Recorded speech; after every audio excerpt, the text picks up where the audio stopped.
មេឃភ្លៀងហើយអញ្ចឹងចង់ចែកម្លេចប្រធានបទមួយខាងចាញ់យូរដែរហើយខ្ញុំចង់និយាយពីការងារបន្តិចនេះគឺទៅសិកអបធ្វើអីយ៉ាអ្នកនរអាចទៅមើល job description បានសួរធ្វើអីដល់ប៉ុន្តែជាក់ស្ដែងអ្វីដែលវាខុសពី DevOps នេះត្រង់ថា DevOps មានហើយគឺយើងបន្ថែម security អូខេបន្ថែមការងារ security នៅក្នុង DevOps អញ្ចឹងណាពួក DevOps គឺព្យាយាមធ្វើម៉េចឲ្យ software មាន quality តាមរយៈការ test បើ fail ត្រូវ fix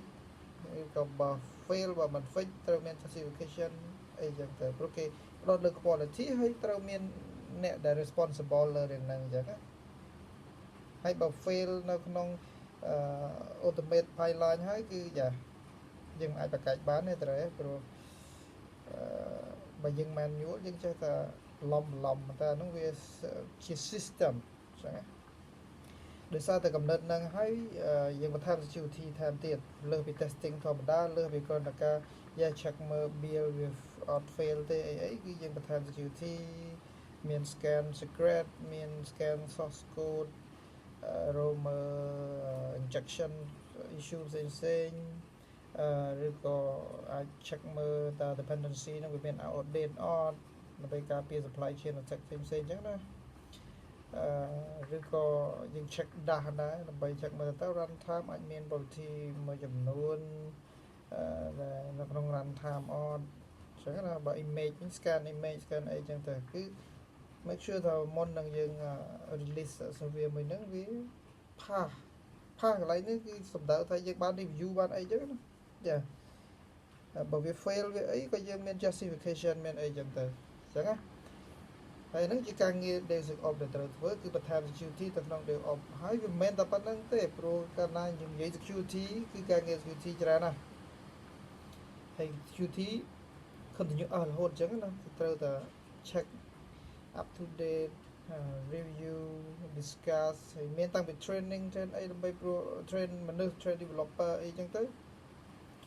ដើម្បីឲ្យគាត់ understand ដោយខ្លួនគាត់ពេលចុងក្រោយគឺ concept ដែលសំខាន់ក្នុង DevOps ហ្នឹងគឺ shift left អានេះថាព្យាយាម fix issue ឲ្យបានលឿនតាមអាចធ្វើបានមែនតើគេឲ្យ fix តាំងពីពេល design អញ្ចឹងមានតែពេល design software យើងនឹង architecture អីហ្នឹងមាន review ត្រឹមត្រូវ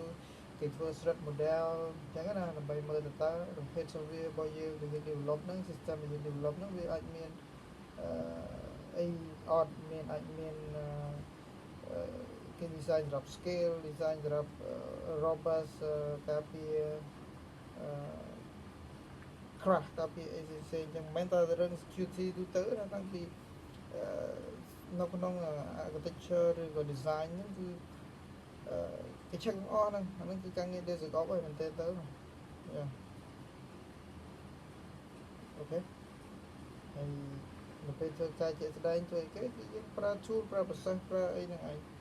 ត្រូវមាន standard មានអីត្រឹមត្រូវបើអត់មាន standard យើងជជែកគ្នាយើងអត់មានអីជាគោលអញ្ចឹងត្រូវមាន standard មានអីទៅទូទៅគេប្រើ secure software development policy អីចឹងទៅឬក៏ secure SDLC អញ្ចឹងទៅត្រូវមាន policy ឬ standard ដែលនិយាយពីរឿងហ្នឹងពីព្រោះតាំងពី stage របស់ SDLC ទាំងអស់គេត្រូវ embed security ចូលទាំងអស់អញ្ចឹងណាគោលបំណងគឺតាម detect security issue ឲ្យបានលឿនតាមដែលអាចធ្វើបានហើយមូលហេតុអីបើគេនិយាយរឿងហ្នឹងគឺគេនិយាយរឿង cost ហ្នឹងគឺថាបើយើង fix នៅពេលទៅ production running ហើយវាអាច cost ជាង cost មែនទែនយើងស្ទឹងតែមិនហ៊ានកែថា production ពង run ហើយវាធ្វើមិនហ្នឹងអាពេលដែលយើងមិនហ៊ានកែហ្នឹងបើយើងហានិភ័យយើងសម័យមើលថាបើសិនជា software របស់យើងដែលមាន security issue ហ្នឹងត្រូវបានគេ hack ឥឡូវសួរថាយើងធ្វើមិនយ៉ាងបើចឹងអា issue នេះវាគួរតែអាច fix បានតាំងពីមុនឧទាហរណ៍បើយើងបានគិតយើងបាន scan យើងបាន discuss យើងបាន embed testing tool មុនអញ្ចឹងយ៉ាវាមិនអាច 100% មានរឿងអី 100% ទេប៉ុន្តែបើយើងធ្វើបានមុនចុះវាការពារខ្លួនយើងការពារយកពាក្យការពារព្រោះការពារគឺវាមិនអាចទៅការពារបានទាំងអស់ទេតែក៏វាបានមកភាគធំមកយើងនិយាយយើង អូខេហ្នឹងជា security គឺ early detect